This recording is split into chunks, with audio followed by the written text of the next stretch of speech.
Donc, je vais commencer par vous faire un petit rappel du travail de Paul Gilbert, qui est fondateur de la thérapie fondée sur la compassion, ancien président de l'association anglaise de TCC en 2002 et 2003.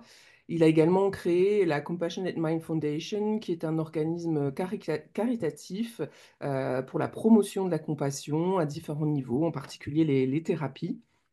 Et donc, la thérapie fondée sur la compassion, c'est une approche motivationnelle qui permet de renforcer la compassion dans le but de favoriser à la fois le bien-être et également réduire la détresse psychologique. La thérapie fondée sur la compassion, vous le savez certainement, c'est une approche, un modèle de thérapie qui s'appuie sur différents domaines de recherche, les neurosciences affectives, la psychologie évolutionniste, la psychologie sociale ou encore la psychologie bouddhiste. Et il va aujourd'hui nous parler de ce modèle qui permet de travailler sur l'autocritique comme processus transdiagnostique. L'autocritique qui a été démontré, il a été démontré que cette dimension joue un rôle clé dans le développement des troubles de psychopathologie.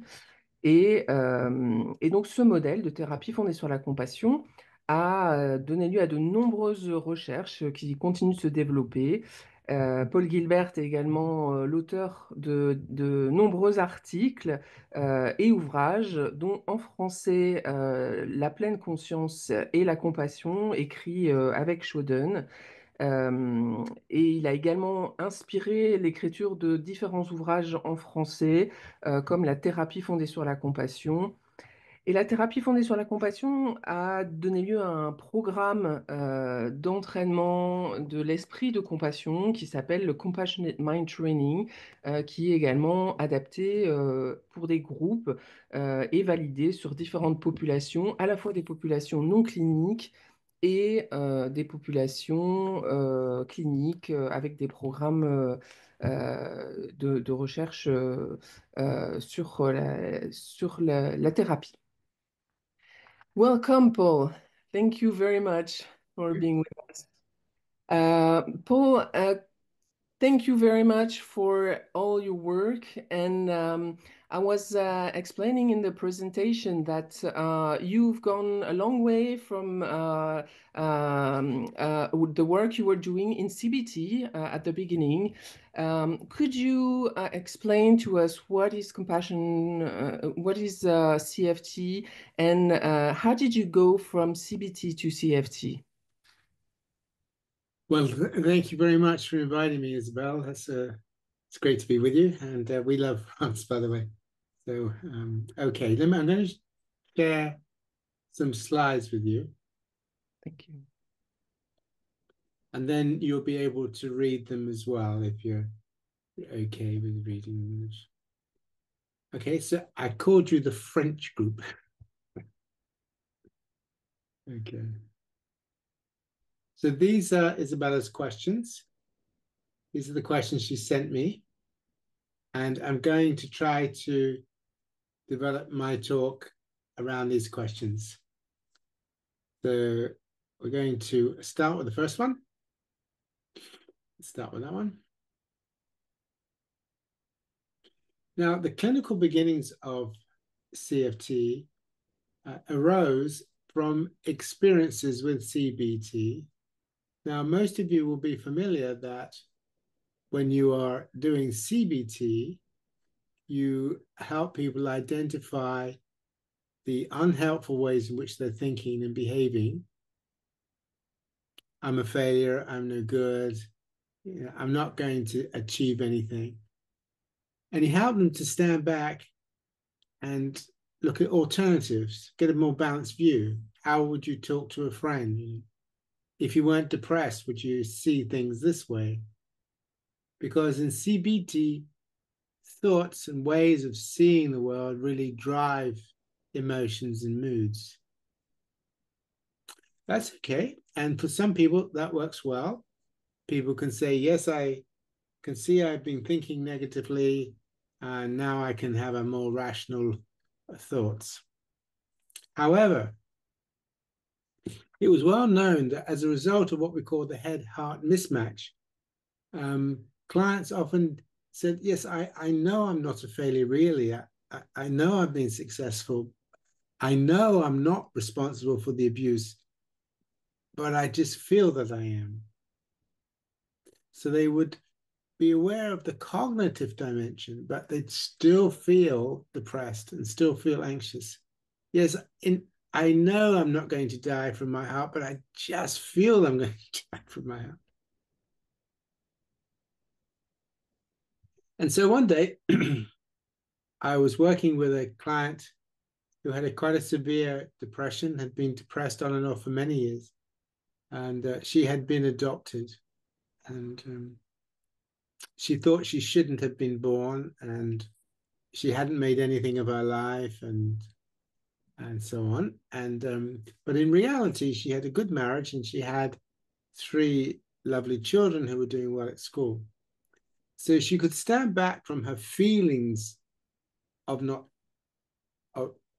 being that she should not have been born, and she could say, well, actually I've done quite well. So I asked her to speak out her thoughts as she heard them in her mind, and this is what happened. Come on, you've got a husband who loves you, haven't you? You've got 3 lovely children. You've got a nice house. Look at the evidence. So the first thing was the recognizing that the emotions that people were using when they were generating alternative thoughts were quite hostile. Sometimes they're quite cold and logical.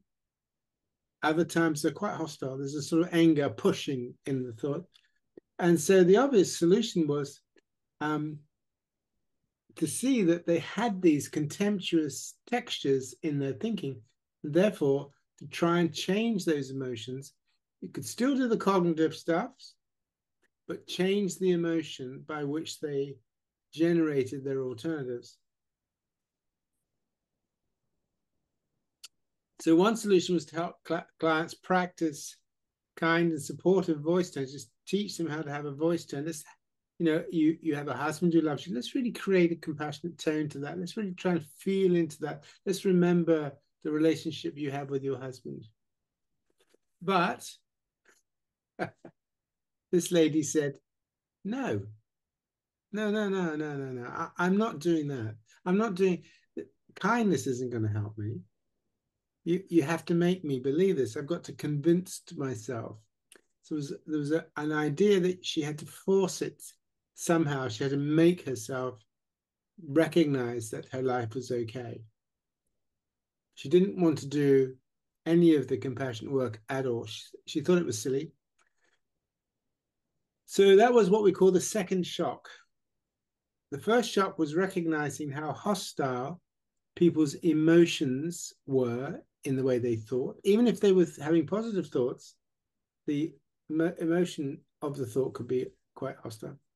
And the second shock was recognizing that they didn't want to do it.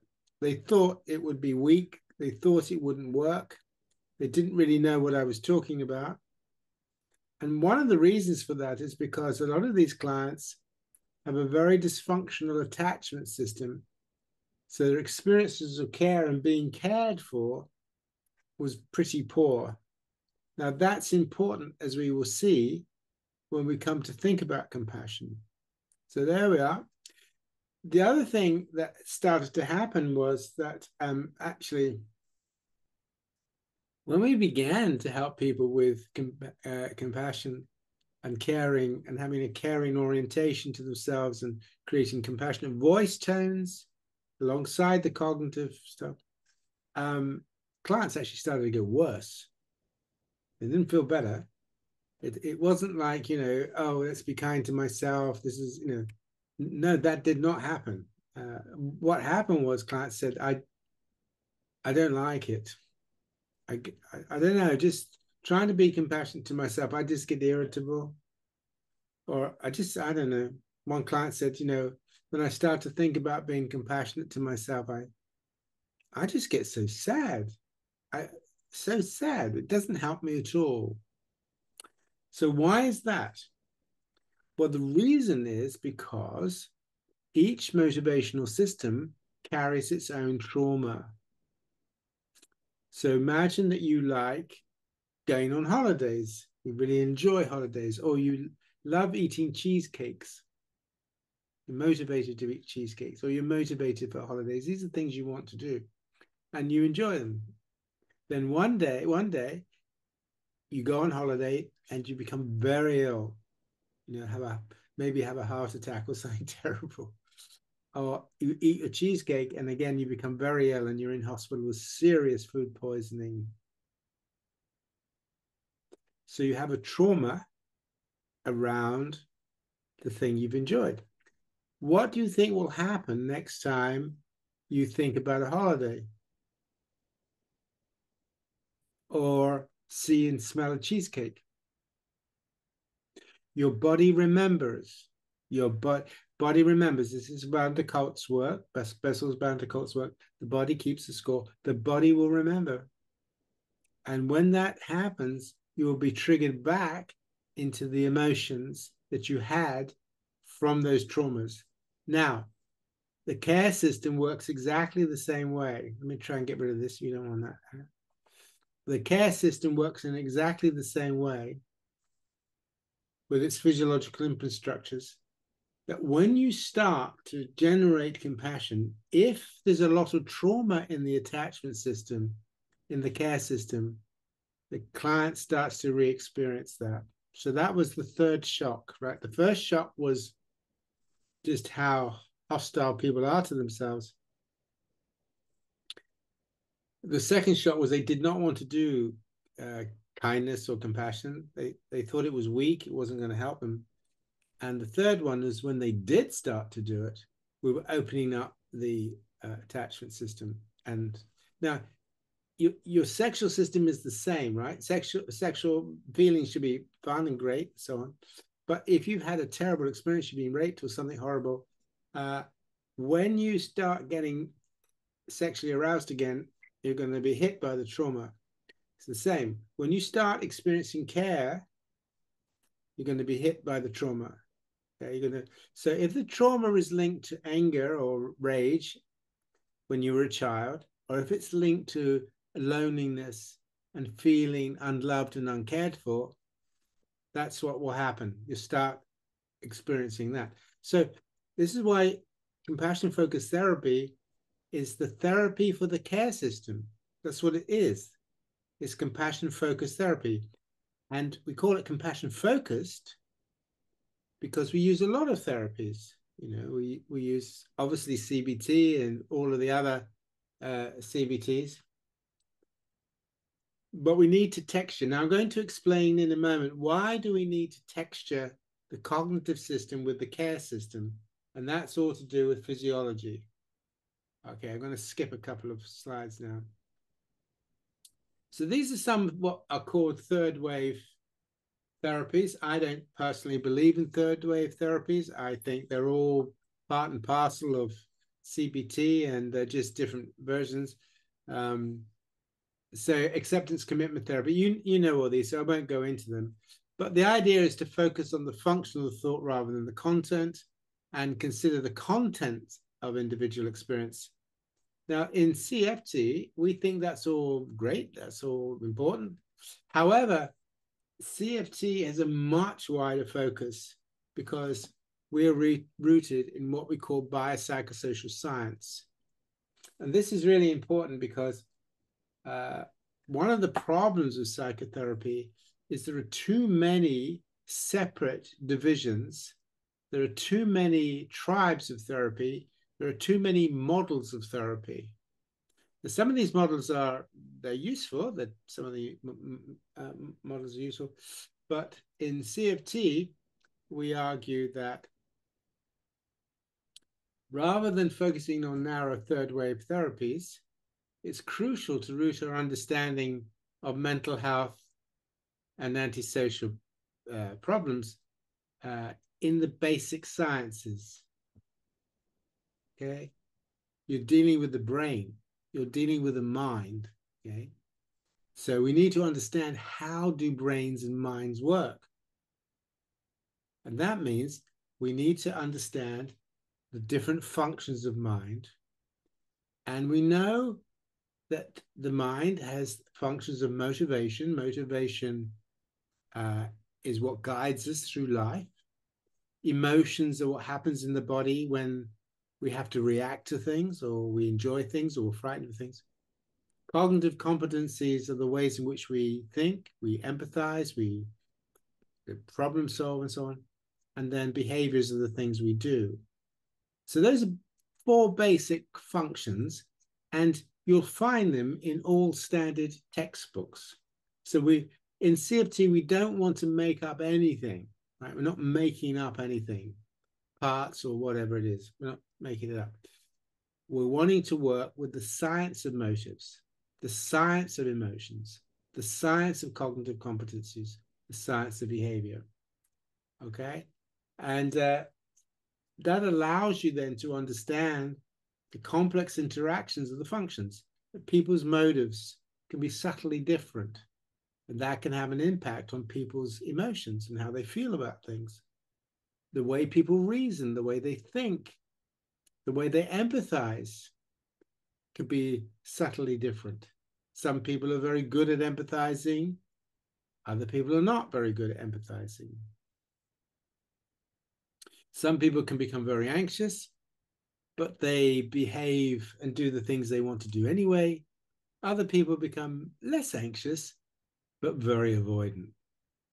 So these different functions of mind allow you to think about these individual differences. And then you can work out specific focused therapies for the person. And what we're going to see is that compassion is a motive, and compassion will have an impact on your emotions, the way you think, the way you reason, the way you think about yourself, and the things that you do. So CBT today, I think, is now quite a loose and very broad platform, actually. So CBT is not like it was when I learned it back in the 70s. I was taught by Tim Beck, because I did my PhD in Edinburgh, and we did the first cognitive therapy trial in the 70s on CBT. And so Tim Beck, Aaron Beck, used to come over and to do some seminar work and so on. So the emergent core is a form of engaging with people to enable them to explore the nature and functioning of their multi-mind. So this is classic CBT. Beck was very much about helping people explore what's going through their mind. That was his big thing, right?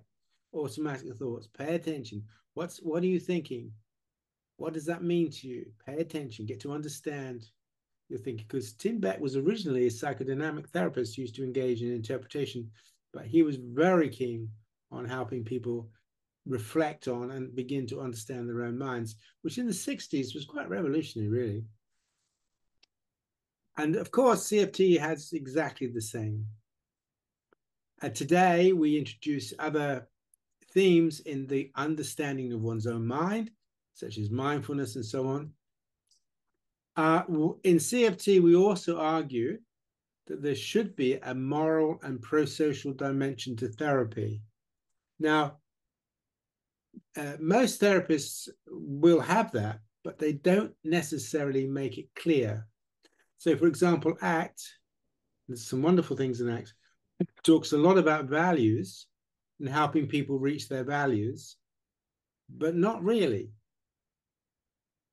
If my value is, as a terrorist, I want to lay down my life and go and blow people up, and I go to a therapist and say, excuse me, I'm a bit anxious about this. I don't really want to have to sacrifice myself, but in order for me to get into heaven, I've got to sacrifice myself. Would you help me? I don't think many therapists would do that. Okay. As a young man, I didn't have much sex, and now I really want some. So I want to cheat on my wife. But you know what? I feel guilty when I do that. Could you help me? I want to be able to cheat on my wife and not feel guilty. That's my value. I want to do it. Okay, can you do it? No. So there's a real important element in all therapies, which is moral. And moral is all about compassion, because compassion is about not causing harm. That's one of the key themes of compassion, as we will see a little later. Don't be a cause of suffering. That's a big issue in compassion. So we make that clear, that the therapy is rooted in the prevention of suffering to yourself, but also that you don't cause it to other people. So this is important. There's a moral dimension. We're very clear about that. But there is in all therapies that, I'm not saying we're unique, just saying that they don't make it is that explicit as we do. Now, to give you a little bit of the history, because I think that's quite important to understand CFT, is I did my PhD in Edinburgh in the 70s, and I was on a medical research council, and we worked with all the severe depressed people from all over Scotland. And I was I worked in the hospital. I had an office on the ward. And so I got to talk to lots and lots of depressed people. But the unit was looking at drugs, doing a lot of work on drugs, arguing that there were these major changes in the brain when people were depressed, which there are. When people are depressed, they are physiologically not very well, okay? But I argued, along with, what psychologists were at the time, because I was only young, that these physiological changes in the brain, in the frontal cortex and so forth, that could be the result of psychological processes. It could be the result of stress. It might not be an illness. It could be the result of trauma. So these physiological changes are reactive changes. They're not being generated from within. They're being generated. And in 1975, Martin Seligman wrote out his book, Learned Helplessness, which really looks a lot about what happens in the brains of animals and humans when they have uncontrollable stress.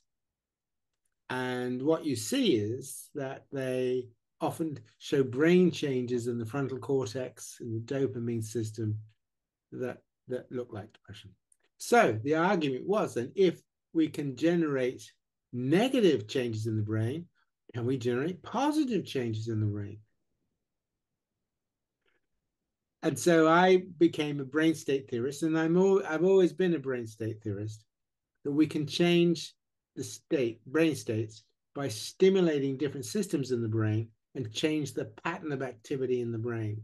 So that's back in 84. And then during the 80s, working a little bit with Tim Beck, actually, very keen to highlight the fact that actually, while cognitions are important, we have to understand the evolved motivational systems of the mind, because motivation is what drives a lot of our behavior, what we're motivated to do. Beliefs are regulators, but motives are primary, okay? So you don't develop an interest in sex because of a belief. You develop it because you're biologically orientated it. You don't develop an interest in eating. You're biologically designed to eat, otherwise you die. Your beliefs will have an impact on what you eat and when you eat and how much you eat, but it won't impact the fact that you are motivated to eat. So beliefs impact motives, but they don't create them. Motives are created, and the brain system is associated with that. And so what this work was about was that within our motivational systems, we have built-in potentials for suffering, causing suffering to others because of our violence and so on, and causing suffering to us. So we have basic social motives. These are particular ways in which we relate to others, and there's a caring motive to go and be caring, to have children and look after your friends and all the rest of it. But also to seek caring and respond to being cared for. Now, these two, obviously, these are the bases of compassion. So we can see that the basis of compassion has evolved through caregiving and care receiving. Many animals engage in caring. Then we have the other ones, cooperating, competing, and sexuality. Now, I'm not going to talk about these, but if you want to learn CFT, you'll learn how these things can influence caring. So if you're very competitive, you tend to turn off caring motives. So the point is, though, that I was interested in the fact that people can do these things safely, helpfully, and competently. You can care safely, you're empathic, and so forth. You can seek care appropriately. You go to the people that aren't going to hurt you. You don't try and form relationships with abusive people, and so on and so on. But you can also pursue these motives unhelpfully, unskillfully, and incompetently. And a lot of people who get into problems with mental health difficulty, it's because they're not able really to work their motivational system in a way that's helpful to them. Right? Okay. So people who feel very lonely and want to be loved, they may become very submissive and they get into relationships where they get used and abused.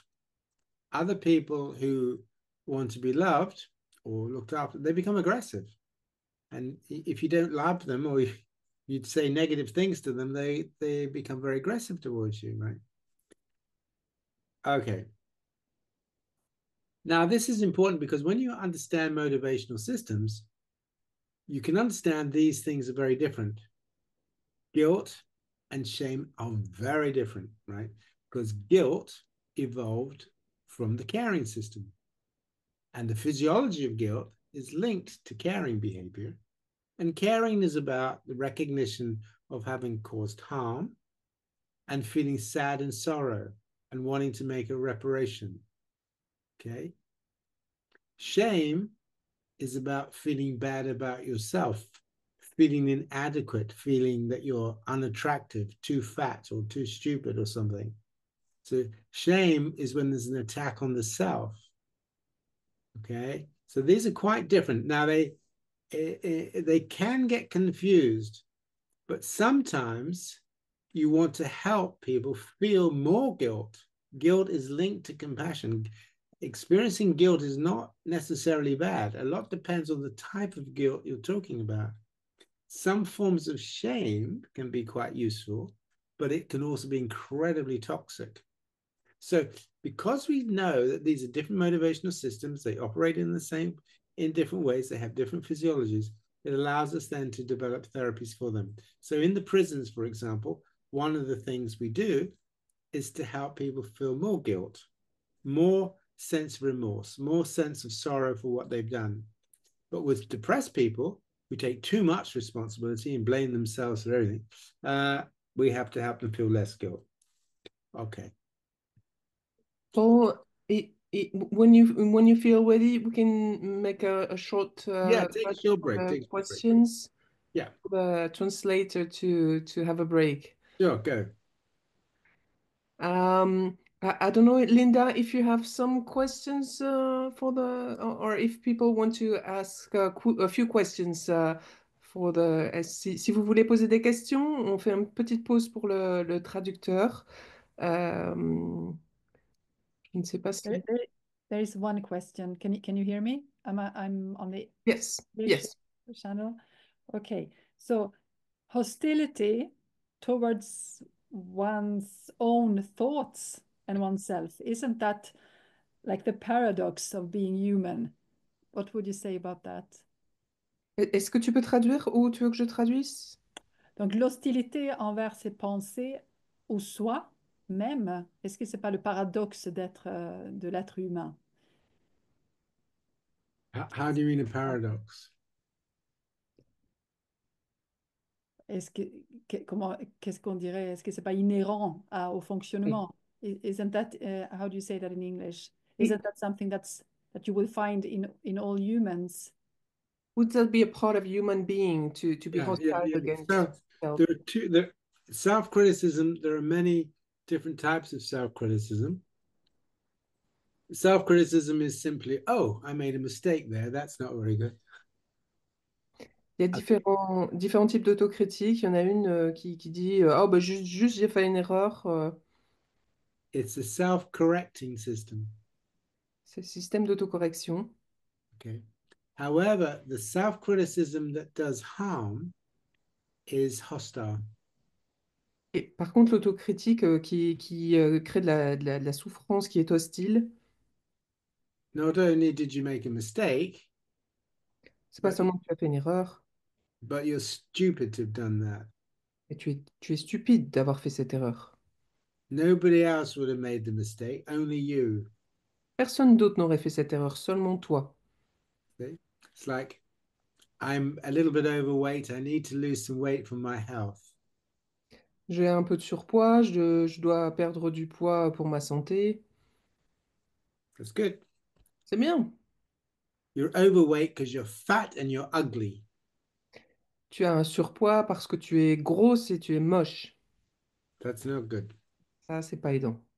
So the emotional texture of the criticism is very important. Sur la texture émotionnelle de l'autocritique est très importante. So then you have to understand, how have people become hostile to themselves? Et donc, il faut comprendre comment les gens sont devenus hostiles contre eux-mêmes.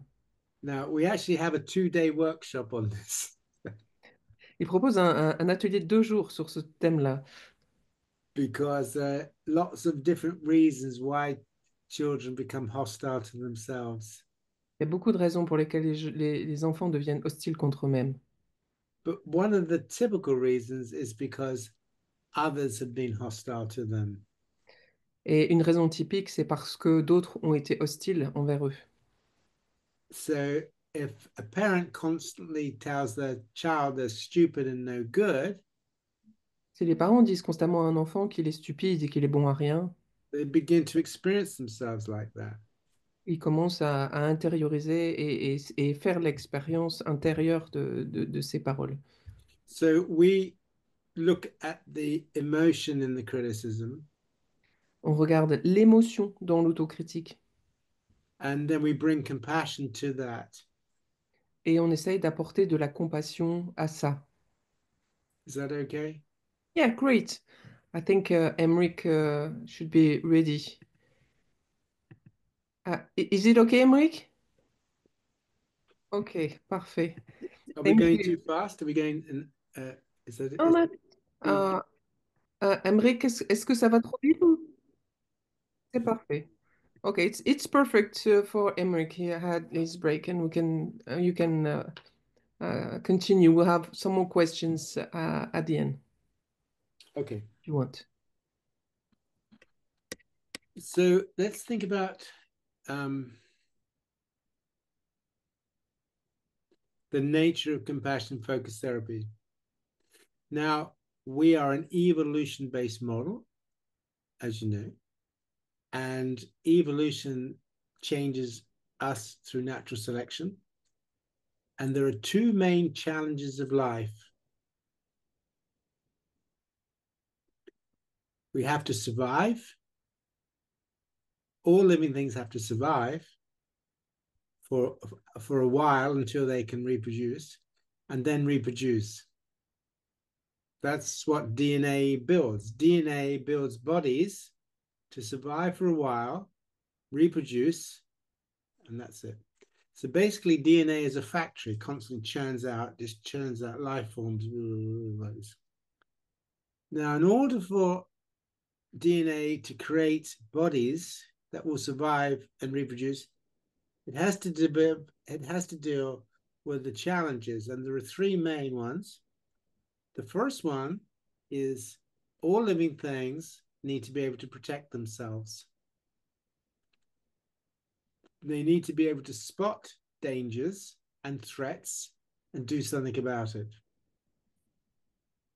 So even plants, if there's not enough water, they will curl their leaves. Even the worms in the ground, if they start to come to the surface and get there's risk of being burnt by the sun, they go back down again. So all living things need to be able to protect themselves. And that means that brains have to be built with mechanisms for detecting threat and responding. The first life challenge. Second life challenge, all living things need to be able to sustain themselves. to eat food, find shelter, find mates to have offspring with. They need resources to continue to live. They can't just be protecting themselves all the time. They also need to get things, achieve things, acquire resources that will sustain them. You know, find water to drink, food to eat, places to make burrows or nests or whatever. So we call that seeking behavior, acquisition behavior. And then the third one is if animals are doing only that, they're only dealing with threats all the time or chasing after food all the time, very soon they get exhausted and die. And so all living things have to have periods of time when they're not dealing with threats and they're not chasing after resources. And this is called rest and digest. And it varies from species to species. Some species, they rest and digest for maybe 5 minutes and then they're active and then 5 minutes. And then... But the point about it is that when there's rest and digest system, the threats, the protection and the threat system and the drive seeking system are settled down. They have to settle down. Otherwise, you can't rest and digest if they settle down. Now, so those are your 3 life tasks, and they give rise to motives. Each of them has motive. So you've got to be motivated to protect yourself. If you don't care whether you get injured or not, then you're not going to pay attention to threats. You have to be motivated to get resources, because if you don't care if you eat or not, then you're not going to be motivated. And same with rest and digest. And you're going to need emotions, because emotions will help you so that you're motivated to protect yourself. But then you need a system that will alert you. And that's your threat system. So that if there's a threat, you might become anxious or you might become angry or whatever. That's the emotion. The body reacts to the threat. Remember, if you're not motivated, you won't have an emotion. No motivation, no emotion. Imagine that you're very hungry. So you're very motivated to eat. And then you see this lovely meal. What happens to your emotions? Oh my God, this is a lovely meal. This is wonderful. But supposing you've just had a big meal, you're not hungry at all, and you see a meal, there's no emotional joy because you're not motivated to eat, right? So motivation and emotion are very close, and this is important in CFT, how these two work together. And then reasoning is the ways in which we think about things, and then behaviors is what we do. So we can represent these like this. So there's your basic motives, right? And these are your social mentalities, which I showed you earlier. And there's your emotions. And look what happens. So now you've got 3 basic emotion systems that support your 3 basic motives. So you've got emotions that are associated with threat. These are things like anger, disgust, anxiety. You've got emotions associated with drive, joy, excitement, anticipation, and you've got emotions associated with rest. Then we also have the rest and digest system are linked to that. They're linked to the 3 life challenges. These are the actual emotion systems that you've probably seen. We've also got sadness and grieving here. And then you can have what is called threat-based drive. Now, I'm not going to go into this too much because this is a bit too much detail for tonight. But just to say, we can see how the 3 emotion systems have come into existence because they are in support of the 3 basic life tasks: defending yourself, acquiring what you need, resting and digesting. Then the third function of mind is the ways in which we reason. Now, all animals need to be able to reason. For example, birds need wings to fly, and they need to be able to move those wings and work out how to fly. why they're flying and the emotions they experience while they're flying doesn't make any difference to how they fly. Okay? So we, as humans, our abilities, our competencies are very much in our cognitive systems. That is, we are a species that can reason and think, and our ability to reason and think has a massive impact on our motivational systems. Okay? In fact, we're so good at reasoning and thinking that we've generated AI, and now we're getting very worried about AI. Mentalization, the ability to be empathic, to understand the nature of the mind of the other. Very important skill. Consciousness of consciousness, being aware that we're aware, being able to think about our thoughts. And this is the basis of mindfulness. So you got these three things. Now, they are different. For example, you can have people who are very good at reasoning. They can become scientists, win Nobel Prizes, but they might not be very good at empathy. In fact, they might be very poor at empathy. So this is a separate skill. Or they might not be very good at mindfulness, might not be mindful at all. On the other hand, you can have people who are very good at mindfulness. They practice many years, and they might be very empathic, but they're not very bright. They're not going to win a Nobel Prize. Okay, so in CFT, we're always interested in the scientific understanding of the nature of the mind. Very important this.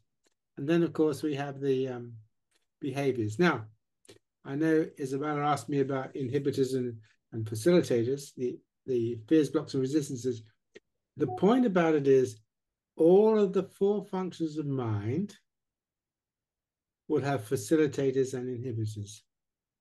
And understanding those are very important. So there are things that will facilitate your concern with protection or your confidence. You don't need to worry too much about it. There are things that will facilitate you in terms of making you strive to get resources, to make a lot of money. And there will be things that actually stop you. You're not that bothered about it. You've got other things you'd rather do.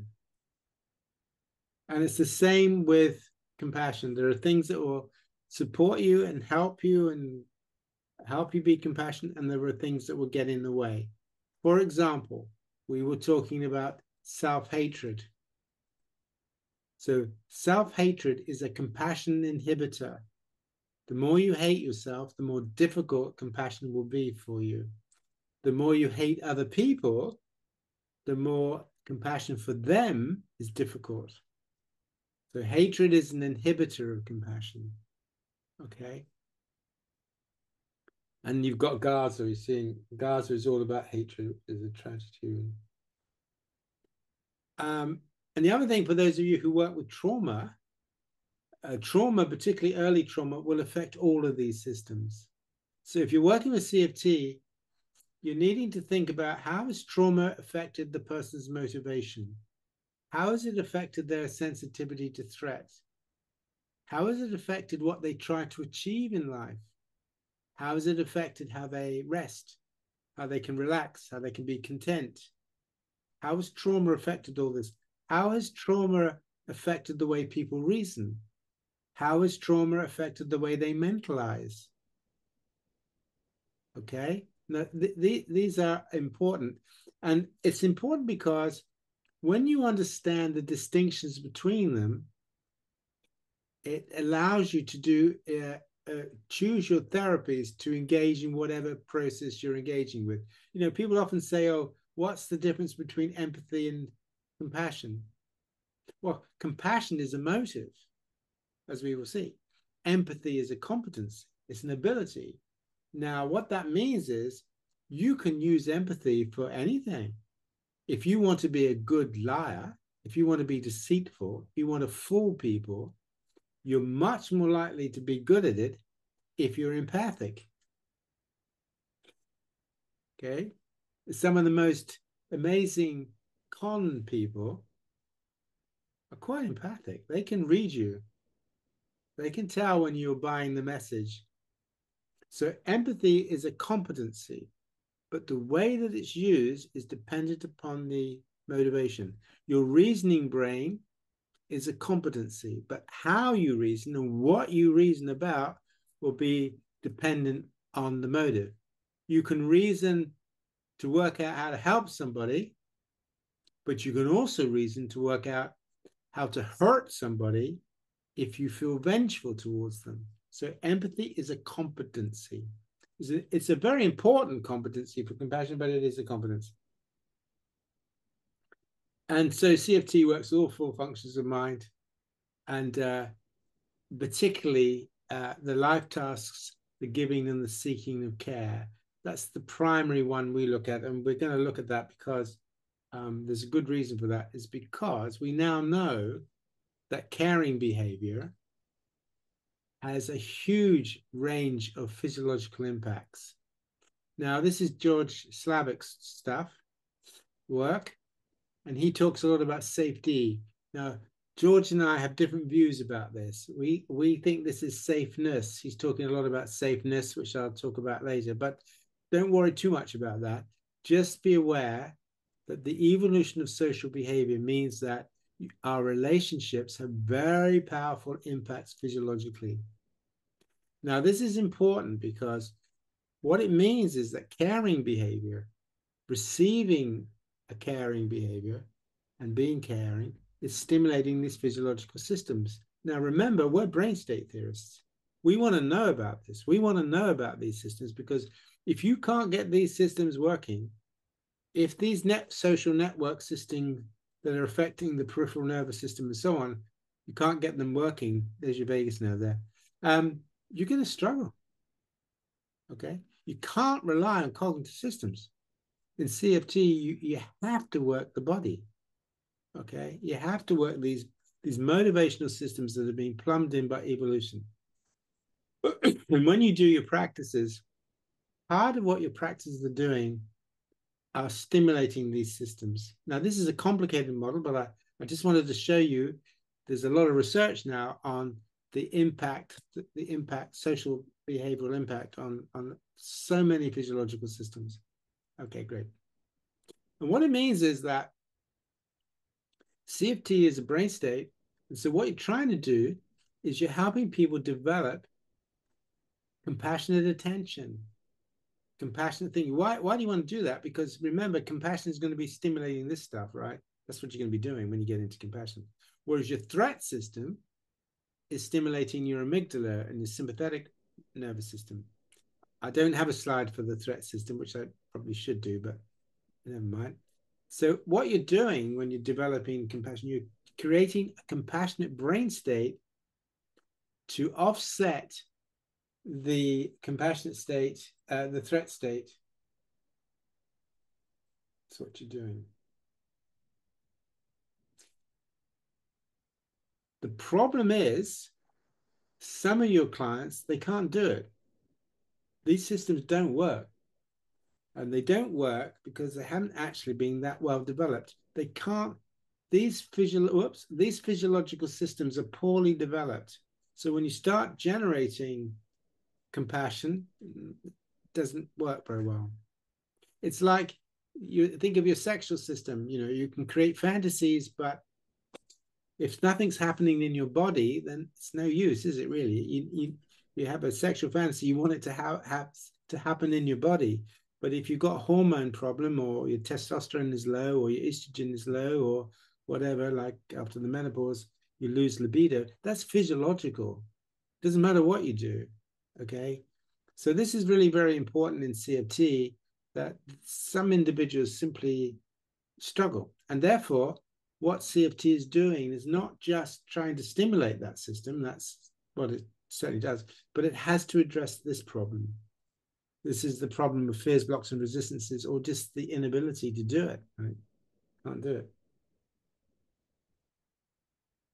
There we are again. So what we're needing in CFT is what we call a biopsychosocial. You're needing the therapy that can have physiological impact. You're needing the therapy that can have psychological impact and you need one for social. Why? Because social relationships regulate the brain and the body. All right. Now, one of the problems with some of the psychotherapies is they're far too individualistic. Okay. That's why we are not just a self-compassion therapy. We're not. We focus a lot on being open to the compassion from others and being compassionate to others. Okay. So the next part of my talk, we've got 5 minutes to the next break, is again one of Isabel's questions about, is compassion the soothing system? And the answer is no, it's not. Okay, this is compassion is not about soothing. What is compassion? Well, compassion is a motivation. That's the first thing. We've established that. The second thing is that all motivations are run by algorithms of stimulus and response. In other words, think about your threat system. The stimulus is that you see a lion or something frightening, and then that triggers a response to run away. Or you see food, detect it, that's your stimulus food, and then you start salivating and wanting to eat. Okay, stimulus response. And the stimulus depends on the motive. So if the motive is to avoid harm, then your sensitivity will be towards things that can harm you, hurt you. Okay, you pick up, if you're driving your car, your threat system is monitoring for other cars on the road and any threats as you're driving. And then if you see a threat, suddenly you immediately jump into action. So that always keep in mind the stimulus response, very important. But compassion is the same. So what is the stimulus and the response? Well, in compassion, the stimulus is signals of distress, signals of suffering, signals of need, and how to engage, and having an interest in signals of suffering. Now, there are some individuals, I think what's happening in American politics, for example, with the right wing, they're very low on this. They don't really pay a lot of attention to the suffering that they're causing. Okay, so the system for stimulus detection is poor.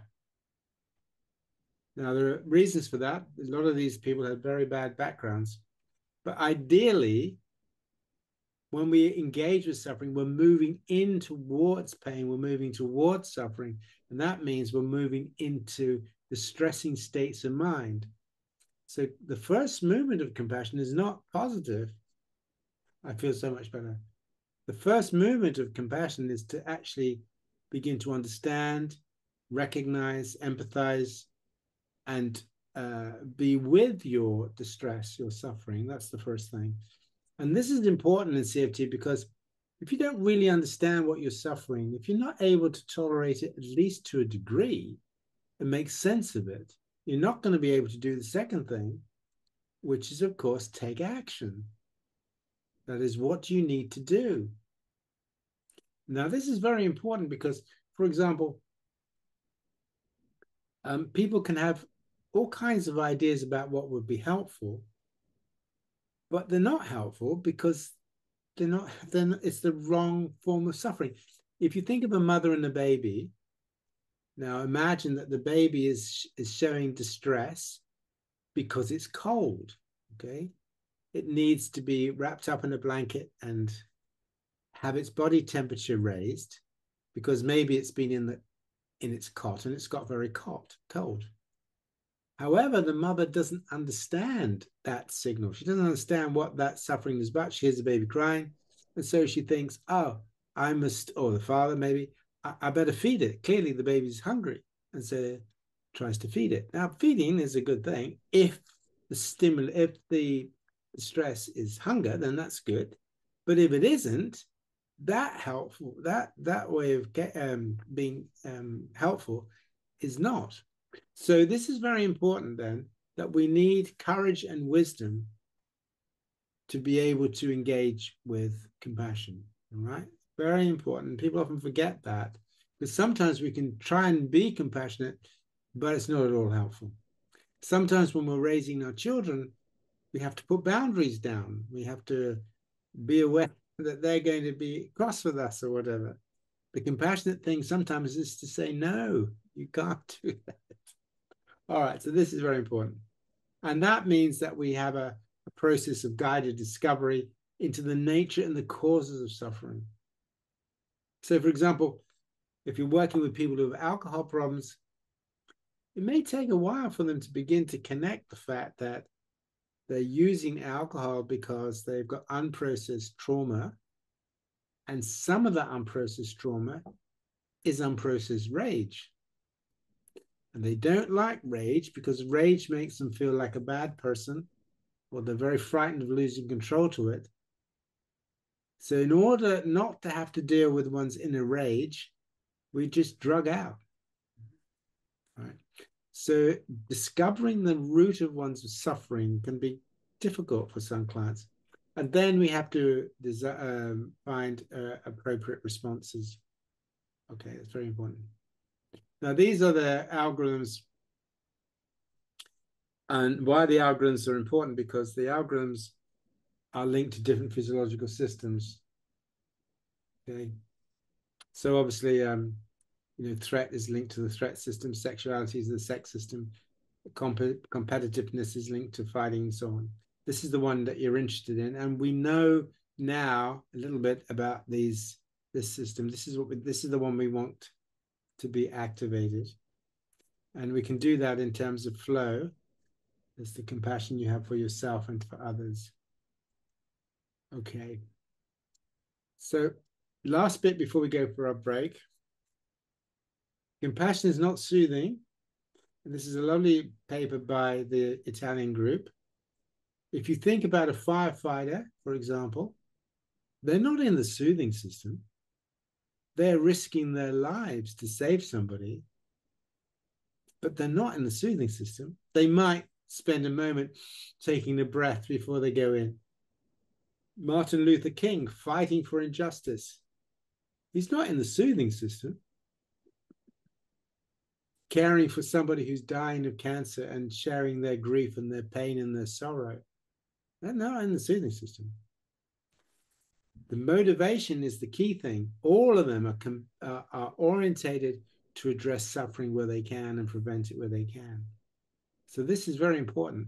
And we also know now from lots of studies that your brain is working differently when you are analyzing distress. You're trying to work out what it is. You're being sensitive to it. You're using your empathy. You're learning to tolerate it from when you're planning to do something about it. So the action part of compassion is different from the sensitivity part. Very important. So that means there are many types and ways of being compassionate. And this is the last slide I'm going to do before our coffee break.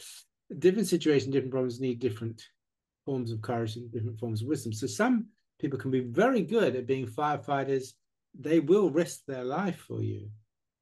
So during COVID, many doctors and nurses and other people, clinicians and physiotherapists, they died.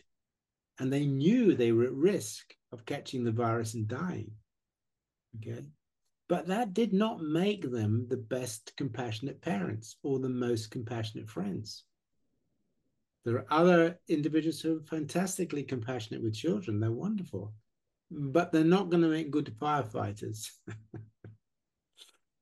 The key thing then is when we're thinking about compassion, we can see that compassion is an evolved motivational system that's directed to addressing suffering and need with courage and wisdom. And what that means depends on the nature of the suffering. The way that we address suffering with somebody who's been traumatized, got post-traumatic stress disorder, is not the same as how we address somebody with panic disorder, for example. Okay, so that's enough for that section. I'm now going to hand back to Isabelle, and our wonderful translator can take a break. Thank you very much. Merci beaucoup, Paul.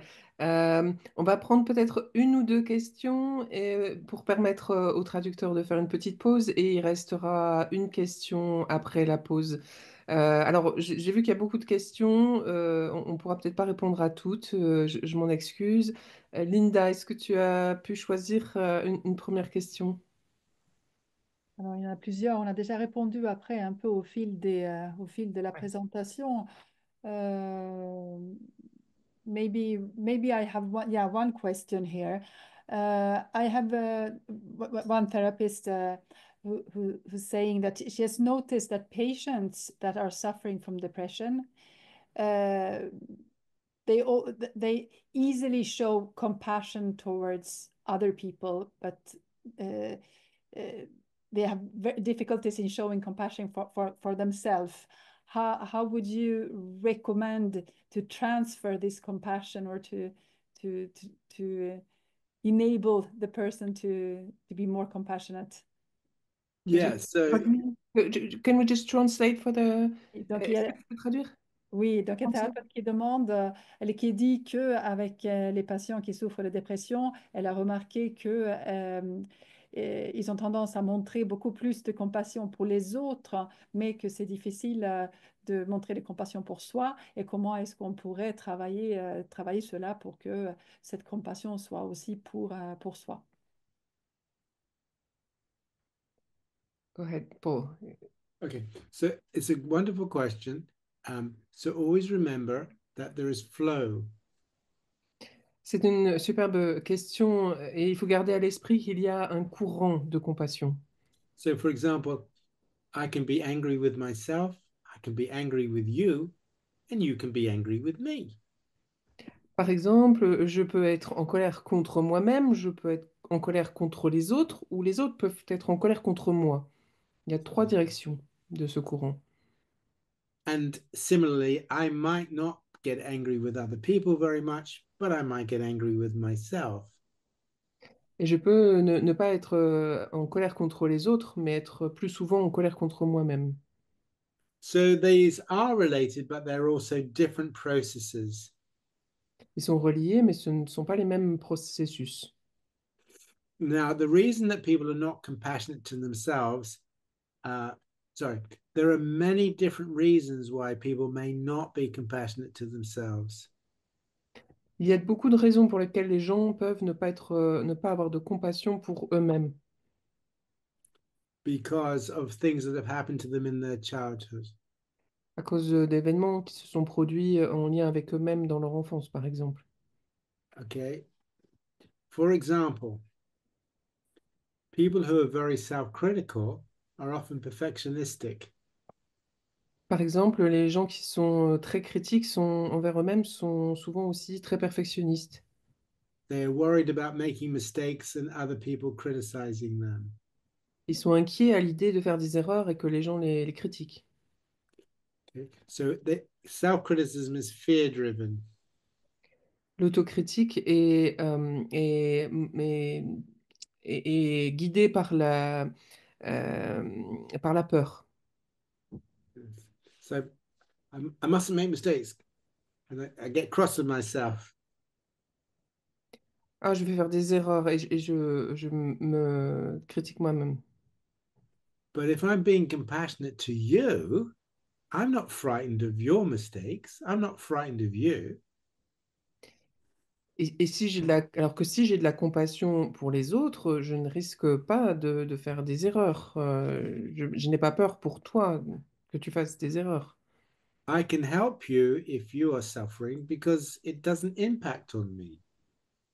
Je peux facilement t'aider parce que ça n'aura pas d'effet sur moi. So being compassionate to you is very different to being compassionate to me. Avoir de la compassion pour l'autre, c'est très différent d'avoir de la compassion pour soi. Does that make, I mean, it's a bit more complicated than that, but they are quite different processes. C'est un peu plus compliqué que ça, mais c'est des processus différents. And I think it's an important point because we often hear people say you can't be compassionate to other people unless you're compassionate to yourself. C'est un point important parce qu'on entend souvent l'idée qu'on ne pourrait pas avoir de la compassion pour les autres si on n'en a pas pour soi-même. That is totally wrong. Et c'est totalement faux. Totally wrong. And very cruel. Je suis un peu cruelle. Okay. I have known many caring people, caring mothers, caring doctors who are very self-critical. J'ai rencontré beaucoup de personnes avec une motivation au soin qui étaient très critiques envers eux-mêmes. I used to work for the Medical Defense Union with very stressed doctors. Euh, j'ai pu travailler pour les syndicats de défense des médecins et ils pouvaient être très critiques envers eux-mêmes. And a lot of them were very caring doctors, but they were really frightened of making mistakes and very critical of themselves. Beaucoup avaient une vraie motivation aux soins et pour autant ils étaient très critiques à l'idée de faire des erreurs et critiques envers eux-mêmes. So they are quite different processes, and not to confuse them really. Ce sont des processus très différents à ne pas confondre vraiment. Okay. Emmerich, is it okay or do you need more time? Est-ce que tu as besoin de temps, Emmerich? So we're good. Emmerich is ready to start again for the last question. You are wonderful, Emmerich. You're doing a fantastic job. Okay, let's go on then. So Merci. we've got the idea that these are different forms of compassion, right? That's good. That's good. That's good. Okay, so I'm just going to move on now. We've done that. Now, when we think about the evolution of caring behavior, and we've seen that caring behavior has a physiology, it has a motivation. Okay, we can see the interactions between. So here's one. This is a form of caring behavior, which is stimulating the child to have positive emotion. This is this drive system, blah, blah, blah. And this is the soothing system. Okay. So that's just another slide. I'll send you these slides. That's just another slide to show that compassion stimulates these different systems. And what John Bowlby and Mary Ainsman did was to say that caring has two parts to it that they called a secure base and a safe haven. Now, a secure base is when the parent provides encouragement and support and helps the child develop courage and wisdom. It helps the child understand their minds. And these are the processes of validation, mentalization, emotion regulation skills, and also to find joy in life. These are three core qualities of a secure base.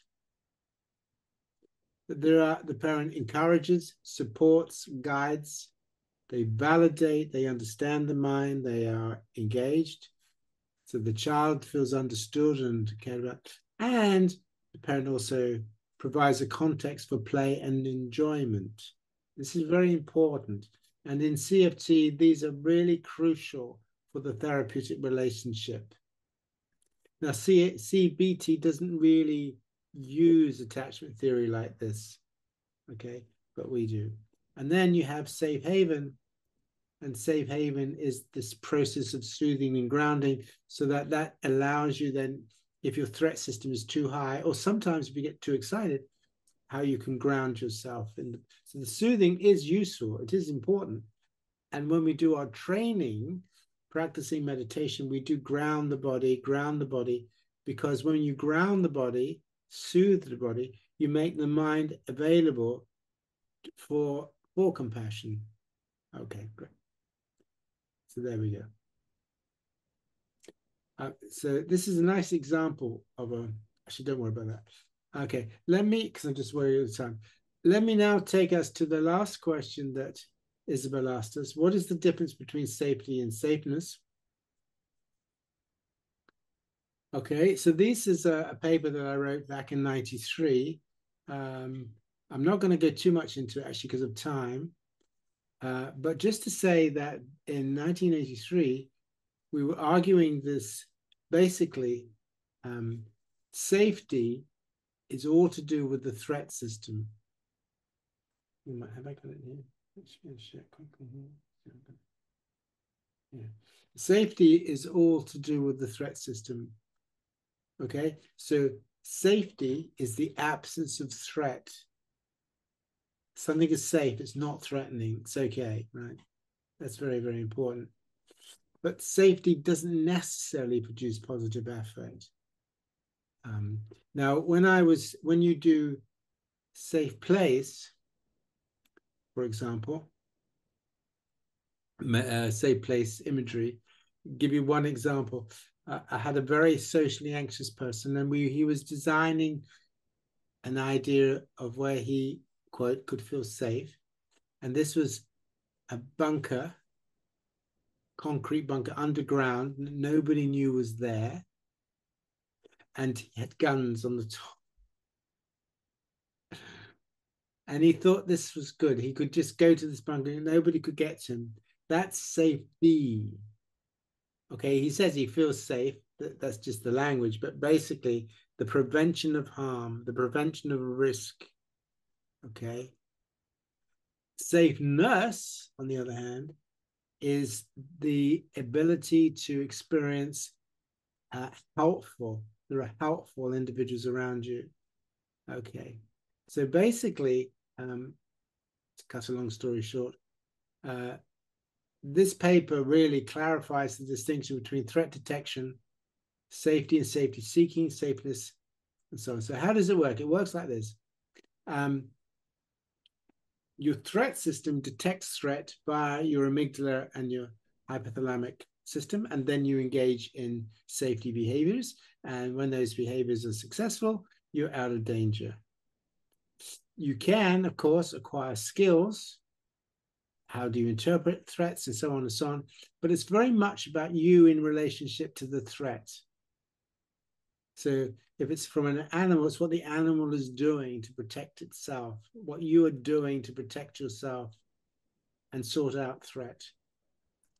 And you might do cognitive change and so on and so on. But what happened with the evolution of caring behavior is the baby didn't do it for themselves. The parent did it. The parent was the source of protection.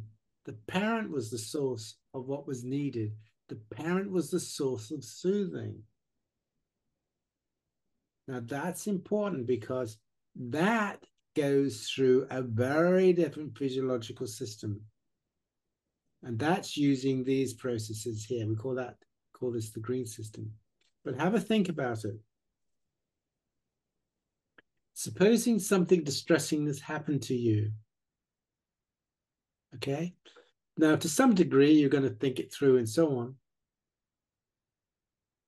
But consider how different is that to having a friend or a partner or a lover or whatever, and you can go and talk to them and they hold your hand and they listen to you, they put an arm around you, they say, I'm here for you if you need, right? So the green system is what's available for support, for calming down, for that you know there are people there that will help you. You're not on your own. You can turn to others. You can feel part of it. You can have a sense of belonging. All right. All of those feelings give you a sense of safeness. I'm safe now because I'm surrounded by people. I don't have to look out for threats because other people are looking out for threats. Okay.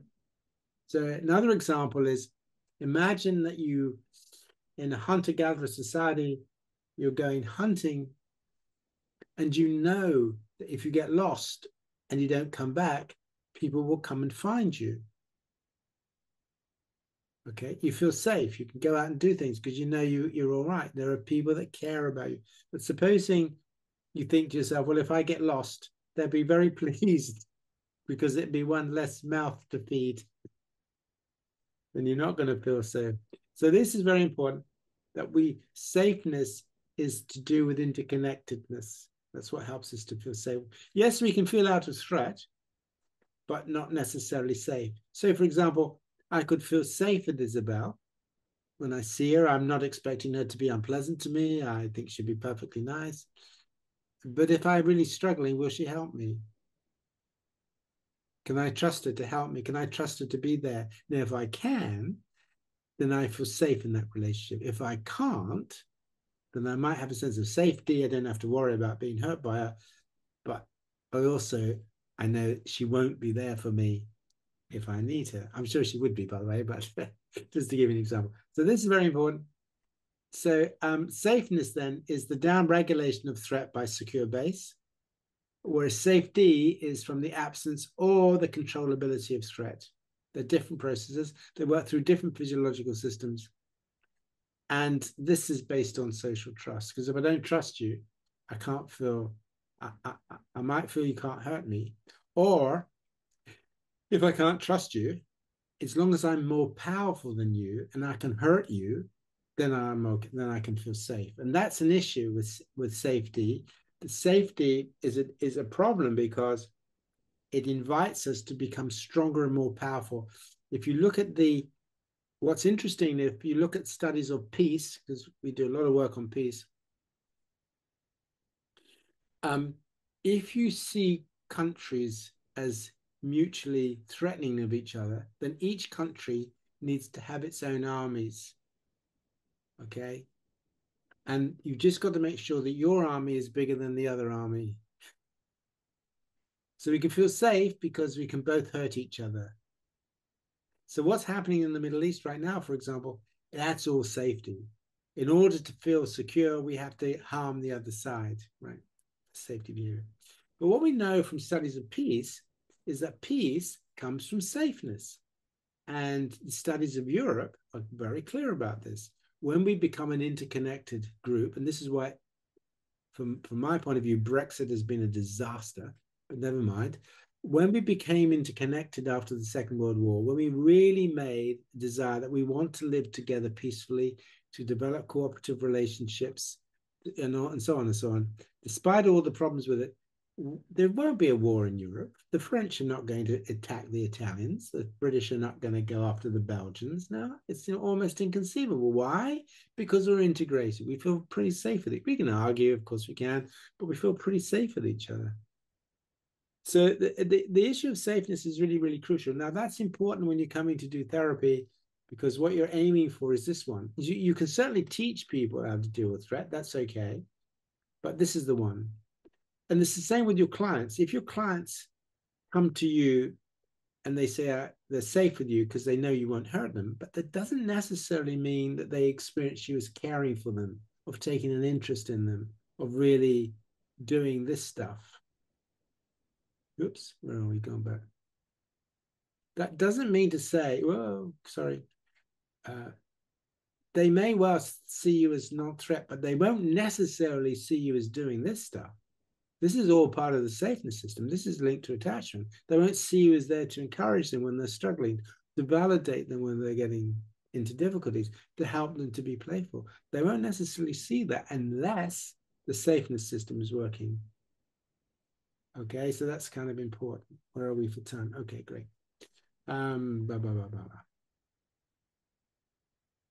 Okay, and one of the problems you've got with your clients that we see is that they can't do it. That's part of the problem, right? And so what you're doing in your therapy is that you're stimulating the systems, you're working the systems, you're doing a lot of the practices, you're looking at the inhibitors of these systems, you're getting these systems going so that they can then do that. And being aware, I won't worry about that too much. Yeah, and being aware that, whoops, sometimes people can't do that. So safety then is really the up and down. Whoops, is the up and down of this. Look, that's safety. The more this goes down, the more threat goes down, the safer you feel. Whereas the more caring, support, understanding, the more safer you feel. Okay. All right. So where are we? We've got 5 minutes. Okay, we're just going to go through a couple of things now that might be useful to you.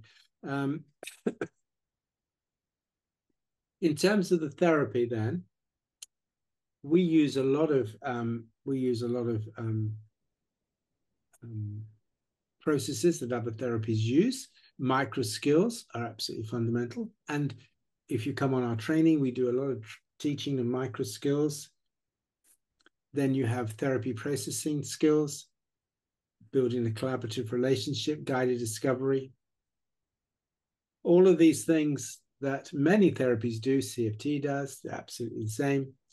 And then you have the guided practices that people practice between sessions. So that's, many therapies have sort of that sort of structure to it one way or another.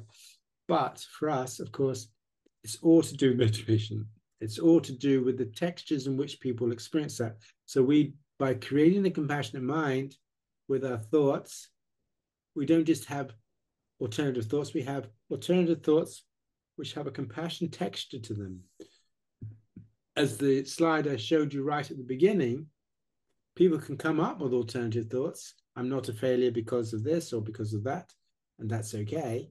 But what you want is to get that soothing system going, that green system going, that secure base safe haven stuff going, so that actually then you can feel those emotions within the attachment system. That's basically what we're doing. And that means that all therapies really have what we call the 7 functions of mind. Awareness. All therapies try to build client awareness. Now, if you're a psychodynamic therapy, it might be helping clients be aware of unconscious processing. If you're a cognitive therapist, it's helping people to be aware of automatic thoughts or schemas or whatever. If you're in emotion-focused therapy, it's helping to become more body aware of emotions in the body. But awareness is really crucial to all therapies, and so it is for CFT.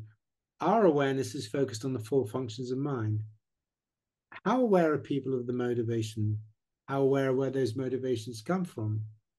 If people are working far too hard, they need to succeed.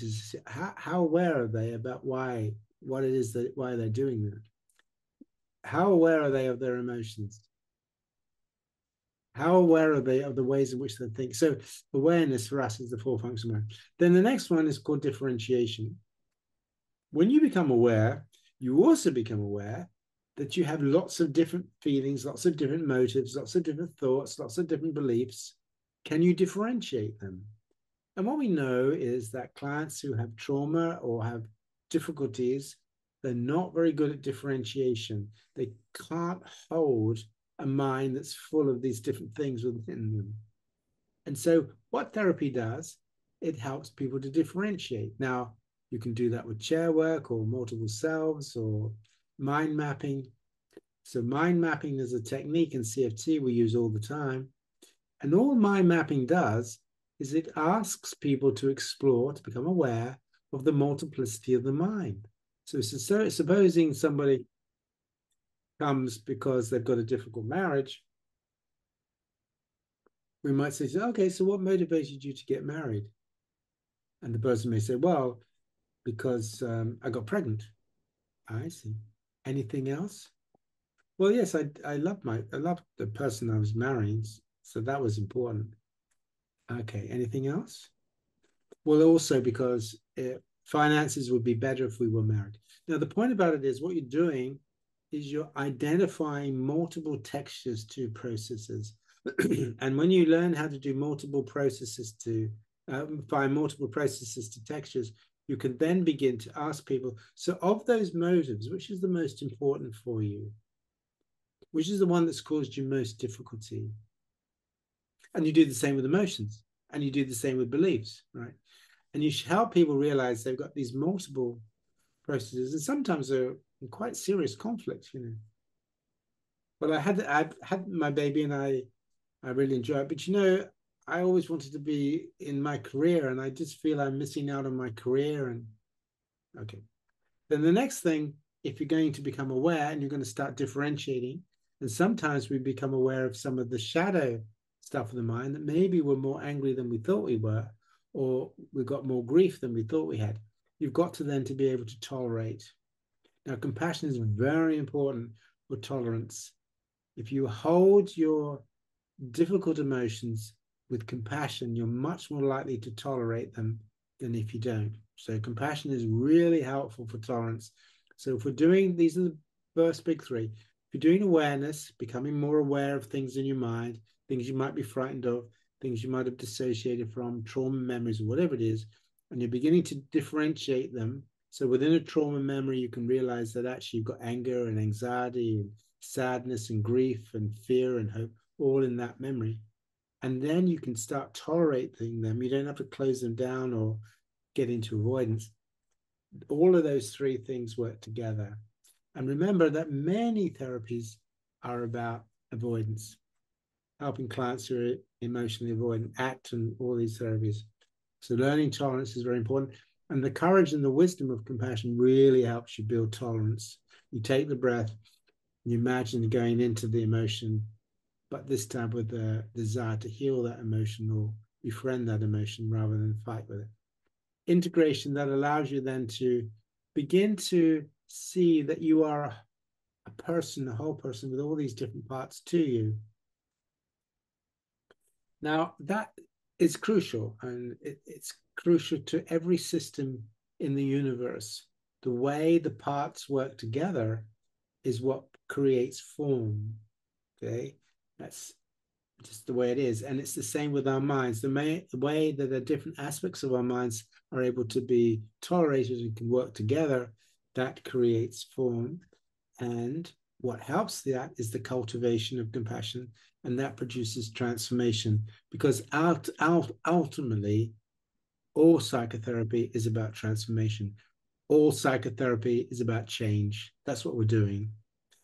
We're helping people change. We're helping them to become more aware of what's going on in their minds. We're helping to differentiate the different dimensions of mind, the different emotions, the conflicts of emotions. We're helping them to tolerate that stuff. We're helping them to integrate. We're helping them cultivate that which is helpful to them, not ruminate on the things that are things. That produces major changes in brain states, and then you can then adapt to your environments. And always thinking that the motive for doing that is crucial. So I've come to the end now, 7:30. I'm going to thank you so much for listening to me. I'm going to hand back to Isabelle, and you can go and have a gin and tonic. Thank you very much, Paul. I've been listening to you for many years, and I still learn so much every time. Thank you very much. Do you want one more question, or do you stop? I'm just here. I can do what you want, really. Yeah. Okay. Okay, so we can take one more question. Linda, est-ce que tu aurais une dernière question? Yeah, actually, I have one question from the second part of your presentation. How come, or first of all, are we all the same when we come into this world? Are we all sensitive to suffering? Yes, we are. I mean, there are genetic differences. There is a gene, an oxytocin gene. There are genes that impact your vagus nerve. So there are genetic differences. And we know that some phenotype of the gene is more orientated to compassion than others. But basically, on the whole, yes, is the answer, I think. Okay. But there are variations. It's just like musical talent. Most of us have some ability, but some people are very talented and some people not so much.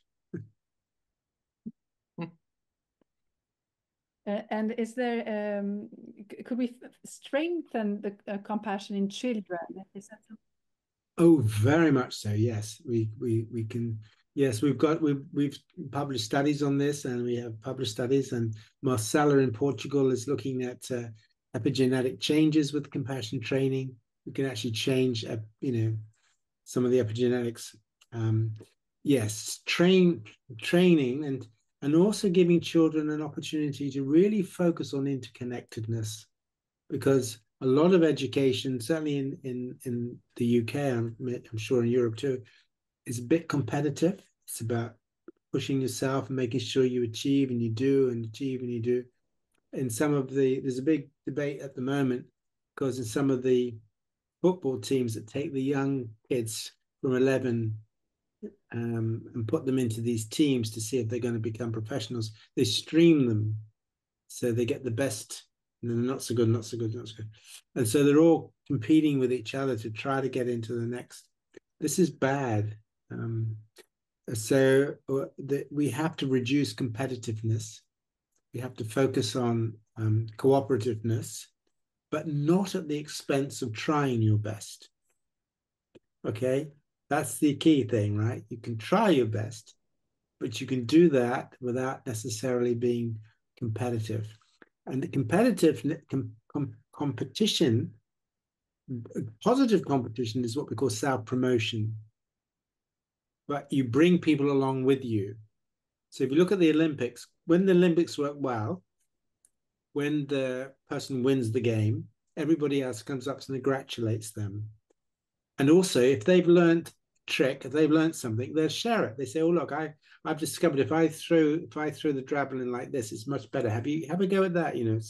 See how that works for you." They will share information, so that certainly promoting yourself, but also helping other people.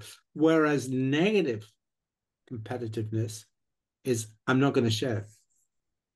I'm not going to share with you. And if I can break your javelin, if I can stop you, if I can get in your way, that's what's happened to women, right?